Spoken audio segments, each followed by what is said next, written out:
I knew the day was about to go straight to hell the second I saw them 5 HOA inspectors, 1 lawyer, and a damn bulldozer sitting at my front gate like they were staging an invasion. I set my coffee down, walked back inside, racked my shotgun, and stepped out again. I'd already measured the distance from my doorway to my trigger. Whoever crossed that line was about to become a lesson the HOA would never forget. And that was just the first 15 seconds of my morning. The sun wasn't even awake, yet barely lighting the tops of my cedar trees with that pale Texas gold. It should have been a peaceful morning, the kind I guard with both hands. But peace doesn't last long when people who've never fixed a fence in their life suddenly think they own yours. 5 white HOA SUVs were lined up outside my gate like matching rental cars. Same model, same smug parking. Hazards blinking like they believed making a scene gave them authority. The inspectors stood there in matching neon vests, matching clipboards, matching expressions like they practiced this whole performance in a mirror before showing up. The lawyer wore a suit too fancy for a dirt road. Every gust of dust made him twitch like he'd been slapped. But the real issue wasn't the people, it was the bulldozer. Big yellow Komatsu, diesel engine thumping, bucket raised just high enough to send a message. That machine wasn't here to talk. It was here to erase something that belonged to me. Funny enough, I had the same idea. I stood on my porch and let them get a good, long look at me old denim shirt, boots worn thin, shotgun held low, and pointed at the dirt. I wasn't aiming at anyone, but the way they froze told me the sound of that shotgun racking was still echoing through their skulls. Then a man who thought he was in charge stepped forward round belly, shiny sunglasses, a voice. Too high for someone pretending to be the alpha of the pack. "Sir," he called out, "you need to step away from the gate. This is an authorized enforcement action under Willow Ridge Development Ordinance." I cut him off with one raised hand. "Son," I said, calm as a sleeping rattlesnake, "if that bulldozer so much as coughs in my direction, you and I are going to have a conversation you're not built for." He blinked, panicked, looked at the lawyer, then at the bulldozer operator, a kid barely old enough to rent a car. The boy stiffened on the controls. Behind them, my windmill creaked slow and steady. Cattle bawled out in the pasture, ready for feed. A perfectly normal Texas morning, ruined by the little army trespassing on my dirt. One inspector shook his clipboard like it was a badge. "We have jurisdiction to enforce community SAF." Another raised hand from me stopped him cold. "I've lived on this land 58 years, I said. "My daddy lived here. My granddaddy broke the first soil with a mule and a prayer. And you're standing on private property, thinking a clipboard's going to scare me?" Then the lawyer stepped up. "Mr. Drake, your noncompliance has forced us to take immediate action. You've ignored notices but my eyes weren't on him anymore. They drifted past the SUVs, past the bulldozer, to the exact spot where 3 days earlier I'd found the first red survey stake hammered into my land. 3 days. That's all it took for this circus to roll in. And they had no idea what those 72 hours had already set in motion. I gripped my shotgun, not in threat, just steady. A Texas man's version of folding his arms. "You boys sure are confident," I said. "For folks who didn't even ask permission to be here." Silence. Dust drifting between us like lazy snowflakes. I stepped off the porch, boots crunching gravel, and stopped at the gate. Where am I? Hand across the old cedar plank, warmed by the morning sun. "This," I said quietly, "is where everything went wrong." And just like that, the story drops back 3 days to the moment the first crack in my piece appeared beneath my boots. I didn't yell. I didn't threaten. I just nodded one slow time. Then I turned, walked back to the house, stepped inside, and opened the gun cabinet. And there she was, my old 12-gauge Remington. Walnut stock, worn smooth from years of honest work. My kind of history book. I slid out a shell of birdshot. Light spread, perfect for fast-moving pests. No slamming doors, no cussing, no ruse, because calm scares people more than anger ever will. I stepped back onto the porch, and of course, the drone was waiting, hovering like it had been rehearsing a hero shot for weeks. I raised a shotgun to my shoulder, slow and steady, the way 50 years of ranching and hunting teaches a man. The drone tilted, nervous, like the operator didn't know whether to back off or zoom in. I wouldn't, I whispered. It dipped lower anyway. So I exhaled once and pulled the trigger. Boom! The blast rolled across the hills and sent a flock of white wings bursting out of the oaks. The drone exploded midair, shards of plastic, wires, and someone's pride raining down across my yard like dark confetti. A single rotor spun on the ground, whining like a dying bug. It walked over. Its red camera light was still blinking, still trying to send home its final little tattletale report. I set my boot on it. Pressed down slow. The light died. No-fly zone, I said quietly. Just got enforced. The wind blew dust across my yard, and for the first time that morning, the sky felt like it belonged to me again. But I knew what I'd just done, and I knew exactly what it meant. People who spy with drones don't like being told no. People who fake signatures like it even less. And HOAs don't take humiliation kindly. Shooting that drone wasn't the end of anything. It was the beginning. I swept the last piece of busted drone into a bucket when my phone buzzed. One notification, then 3, then a dozen. By the time I poured myself a cold glass of water, the phone looked ready to burst into flames. I tapped the first alert, and my stomach dropped. There I was caught in a blurry screenshot, shotgun in hand, dust swirling behind me. Someone clipped footage from who knows where, slapped it online, and pasted a headline across it like a crime scene banner. Armed and dangerous, local rancher threatens community safety. I froze, water halfway to my lips. Well, there it was. The first shot of their real war. The comments came in like locusts. He's unstable. He shouldn't have guns. This is why rural owners need regulation. Call the sheriff. Folks who never waved at me in town suddenly had master's degrees in judging my character. Then came the videos. A heavily edited clip of me burning brush, legal burn, after rain, with a permit, and they cut it like I was setting the county on fire. Ominous music. Dark filters. Caption. Environmental hazard. Repeated violations. Another clip. Someone walked past my gate last month. Sunlight flashed off my metal burn barrel. They posted it as illegal smoke activity caught on camera. No smoke, just the sun. But fear gets clicks, not facts. And then the big one. A post from Willow Ridge's community page, the HOA gossip pit disguised as a safety hub. Avoid the southern boundary. Aggressive individual brandished a weapon at peaceful survey volunteers. Sheriff notified. Peaceful volunteers, right? The same volunteers who tried to break my gate and flew a spy drone over my land at dawn. I scrolled until I saw the comment that told me. Everything. Should the county review the mental stability of rural landowners near residential zones? There it was. Not about land. Not about surveys. Not about rules. They were trying to paint me as unstable so the county could take my land for them. I set the phone down. Took a long, steady breath. All right, I whispered. Now you're showing your hand. That night, trouble didn't wait for an invitation. Around 10 p.m., my phone buzzed with a number I didn't know. Normally, I ignore unknown calls after dark, but something in my gut said, pick it up. Mr. Drake, it's Jenna, HOA secretary. Always quiet. Eyes that said she'd seen too much and wanted to see a whole lot less. You okay? I asked. No, I'm not.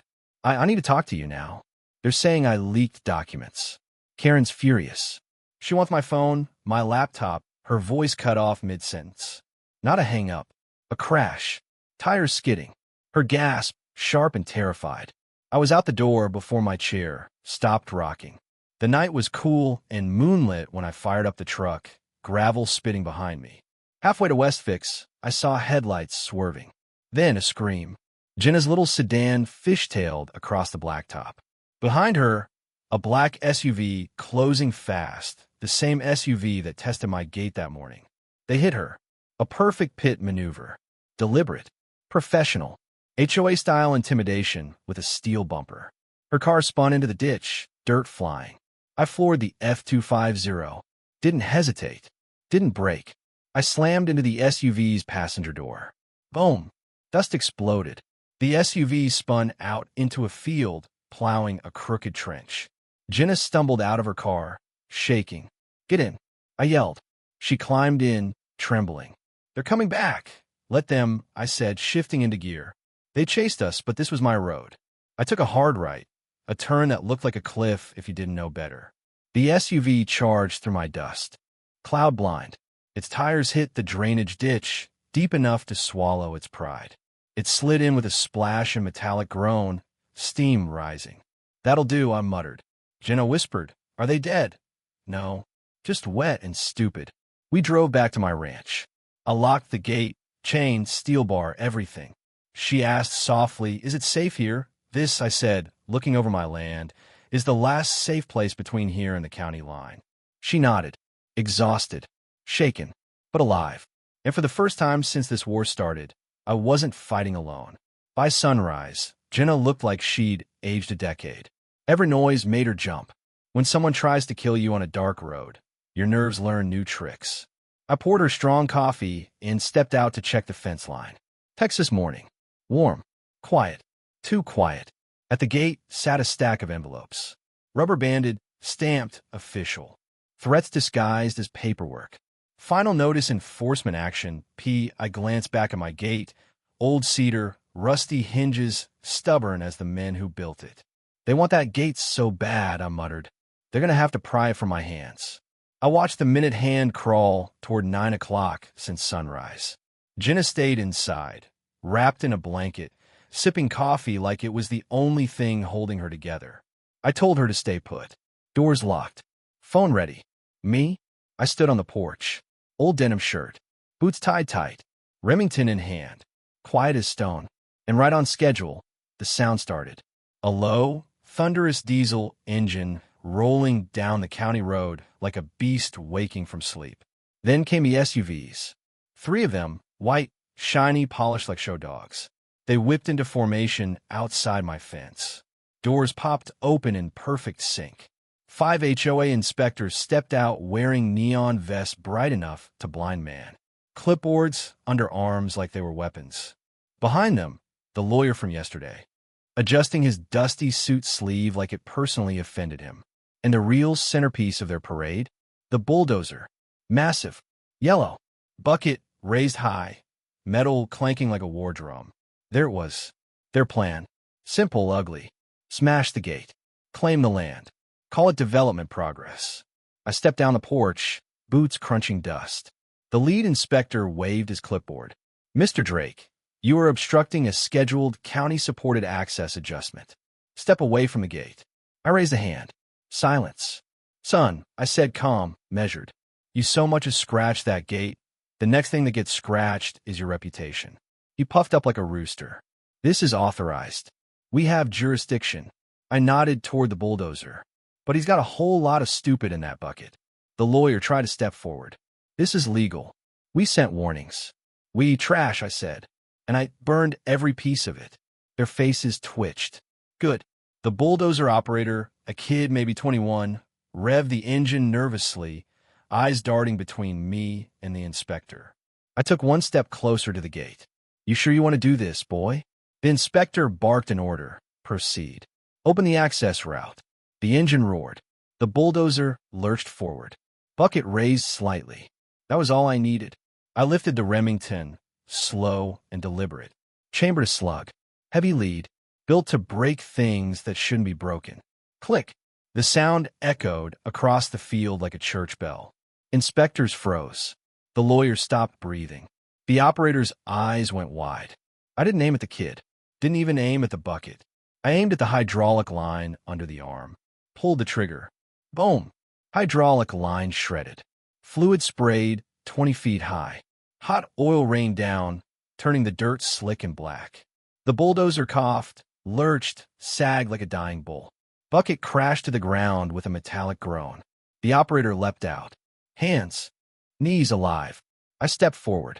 Next slug goes through the windshield, I said. One inspector dropped his clipboard. Another tripped, trying to hide behind the lawyer. The lawyer raised his hands, voice cracking. Mr. Drake, let's calm down. Calm? I said. I am calm. You don't want to see me excited. The wind blew. A hawk circled overhead. Even nature paused. I pointed the barrel to the dirt. Not them. Load up, I said. Get off my fence line. Tell Karen Schilling she's half an inch from a war she ain't ready for. Engines fired. Tira spoon. 40 seconds later, the entire HOA enforcement squad was gone, dust trailing like shame itself. Jenna cracked the front door. They left for now, I said, breathing steady. They'll be back. People like that don't quit after losing a toy. What do we do? She whispered. I opened the door, looked at the road. We get ready for their next mistake. And trust me, they're about to make a big one. The night didn't feel unsafe. Just waiting. The ranch itself seemed to hold its breath. Jenna stayed inside. Lights low, curtains drawn. Dinner untouched. Every sound made her flinch. I didn't blame her. Fear changes the speed of sound. I made my rounds. Checked gates, tightened chains, placed lanterns, tested the irrigation system I built myself 30 years ago. Last year, after coyotes sneaked near the hen house, I added a pressure-fed capsicum canister tied to the sprinkler valves. Homemade pepper spray perimeter. Not for animals, for HOA security. Around 11 p.m., the night thick with silence. I heard at first a faint rumble. Then louder. Tires. 3 black SUVs, tinted, no plates. I grabbed the Remington. Jenna vanished into the barn loft. Stay down, I told her. Don't open the door unless you hear my voice. The SUVs stopped 20 feet from my gate.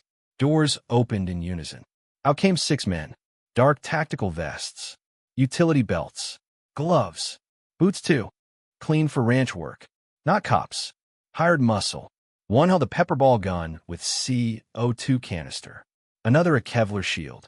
One carried zip ties the size of a steer.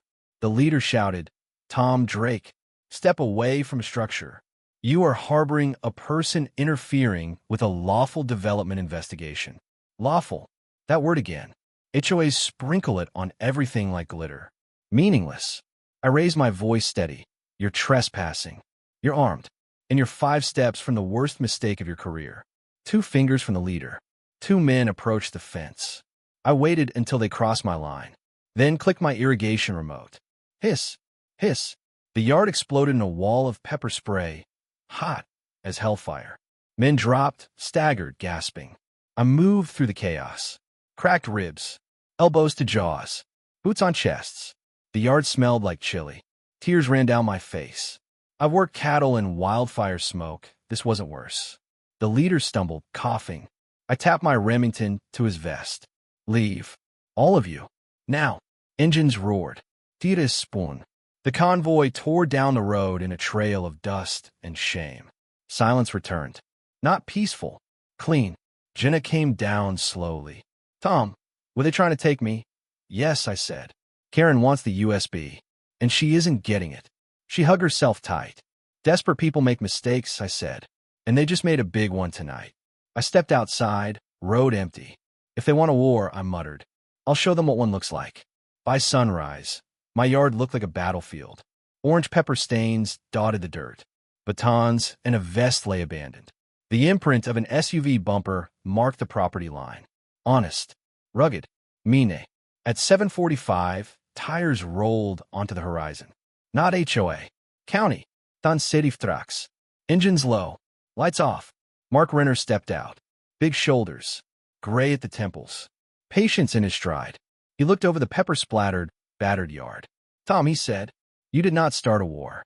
Before breakfast? I sipped my coffee. Didn't start one. Just finished an inning.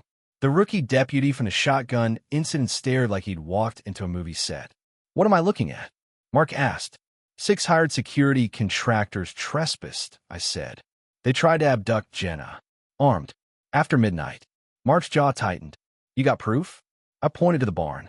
Cameras. Casings. Jenna witnessed it all. The rookie picked up a badge. Private enforcement firm. Out of Houston. Karen likes men who don't understand boundaries. Mark walked slowly, circling the yard. You hurt anybody? Mark finally asked. No broken skulls, I said. Maybe a few bruised egos. He stopped, turned, gave me that look, half exasperation, half admiration, all Texas. Tom, I told you last time, call me first. I shrugged. They weren't exactly sending a wedding invitation. Mark exhaled. Jenna inside. Safe, I said. Shaken but safe. His gaze sharpened. This isn't HOA nonsense anymore. They crossed 3 criminal lines last night: trespass, assault, attempted kidnapping. And if they came armed, that's 4. The rookie deputy stepped closer. Sheriff, should we call state investigators? Mark paused. Yeah, we're past county paperwork now. He motioned for me to follow him to his truck. Got something for you, he said, opening a metal lockbox. He pulled out a padded evidence bag. Inside, a shattered drone camera, the one I'd taken down earlier in the week. Recovered off County Road 19, Mark said. Registered to Willow Ridge Development Committee. They reported it lost. Lost, huh? I smirked. I enforced a no-fly zone. Mark's voice dropped. They're escalating fast. Someone with money is pushing this from behind the curtain. Karen? No. She's just loud enough to look important. I crossed my arms. So what now? Mark leaned on the truck door. Now, you let me handle the law. You keep your powder dry. Because whatever they tried last night, he glanced at the bent fence. The pepper-stained dirt, the abandoned gear, they're not finished. I stared at the road where SUV dust had settled into the morning. No, I said quietly. They aren't. Neither was I. Mark didn't stay long, but long enough to see the truth. This wasn't an HOA dispute. This was a coordinated offense, planned, funded, driven by someone desperate to claim my land. Before leaving, he warned, gather all your evidence today. File your report. And get a lawyer who eats corruption for breakfast. One step ahead of you, I said. Good, he nodded. County office called before I drove out. HOA filed a complaint. Armed militia on your property. I laughed low, bitter. Militia? Just me, a shotgun, and a woman who barely slept. Mark's tone was serious. They're laying groundwork, making you look dangerous. Hold your temper. Let the evidence talk. Don't give them ammo. He drove off, dust trailing like a warning. Inside, Jenna sat at the kitchen table, shoulders tight, eyes red, not from crying, but from exhaustion and fear. Is it over? She asked. No, I said. But it's turning. They won't stop. Karen, the board, the developers, someone's behind them. I know. And when they realized I was here, that's why last night happened. She looked down at trembling hands. I poured her fresh coffee. You're safe. They're not touching you again. Not while you're on my land. She nodded, finally. Then, let's finish what they started. We walked to the barn where all camera feeds ran through an old monitor. I pulled hard drives, labeled, bagged every clip, every angle, every trespasser's face. Jenna finally spoke. The HOA, they're not just expanding houses. There's a corporate contract, Cypress Ridge Capital. They promised buyers your access road. And Karen guaranteed it. Said she had you handled, a stubborn rancher who would fold under pressure. I leaned back. She misjudged the rancher. I called Avery Collins, my attorney, a man who could dismantle forged documents with. A pen cap and a raised eyebrow. Tom, you finally got something I can use? Video of trespass, assault, attempted kidnapping, and a bulldozer dying unnaturally. Avery exhaled. Helpful. Bring everything to my office. And Tom, do not post, do not talk to reporters, do not let them bait you into looking unstable. Too late, I said. They already tried. Avery knew the playbook. They pulled this on a man in Cato County last year. Didn't fight back. They steamrolled him. Not happening here, I said. Morning. Courthouse. Cedar floors, old polish, the smell of history. Jenna walked beside me, clutching the evidence folder. Avery moved with purpose, sleeves rolled, ready to carve corruption like a Thanksgiving turkey. Sheriff Mark stood, arms folded. Karen and entourage sat across the aisle. 5 inspectors, same lawyer, 2 board members, bulldozer operator looking like he wished he were anywhere else. Karen tapped her foot. A woman only does that when she knows the devil's coming for the bill. The bailiff called. Willow Ridge Preserve Homeowners Association versus Thomas E. Drake Judge Raleigh McClure, 71, silver mustache, boots under robe, raised a palm. Let's keep this clean. I skip breakfast, and I get cranky when folks waste my time. Karen's lawyer stood, confident. Your Honor, defendant endangered personnel, brandished firearms, destroyed survey equipment, obstructed development. Judge tapped a finger. Son, did you rehearse that in the mirror? A few chuckled. Karen did not. Avery stood. Your Honor, Exhibit A. Lights dimmed. Footage rolled. Bulldozer advancing. inspectors trespassing, threats, me standing calm at the Remington. Judge McClure muttered, tapping his bench. Looks to me Mr. Drake's shotgun had a nice, peaceful morning. The courtroom erupted. Even Sheriff Mark smirked. Avery laid the forged expansion map on the table. Your Honor, this was mailed to my client.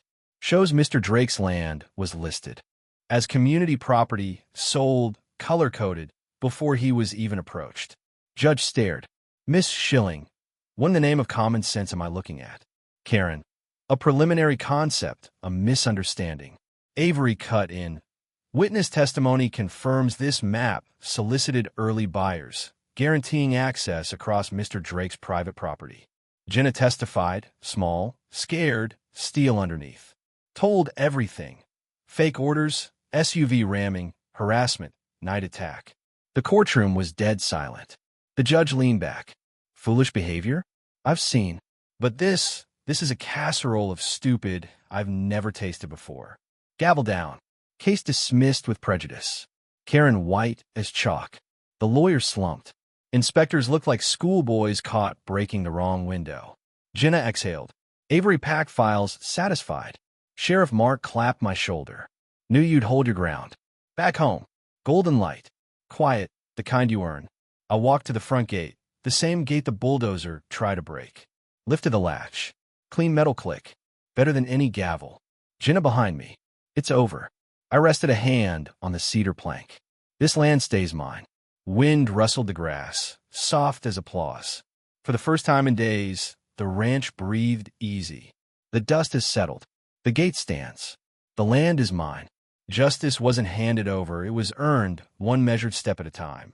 What started out as an HOA squabble became a war against corruption, intimidation, and greed. In the end, the stubborn rancher held his ground. Need more high-stakes neighbor battles, epic showdowns, and stories about regular folks who take a stand? You know where to be. Hit the subscribe button, ring the bell, and join us at Neighbor Wars HQ. Because out here in the neighborhoods, the real wars are just beginning, and you don't want to miss a single one.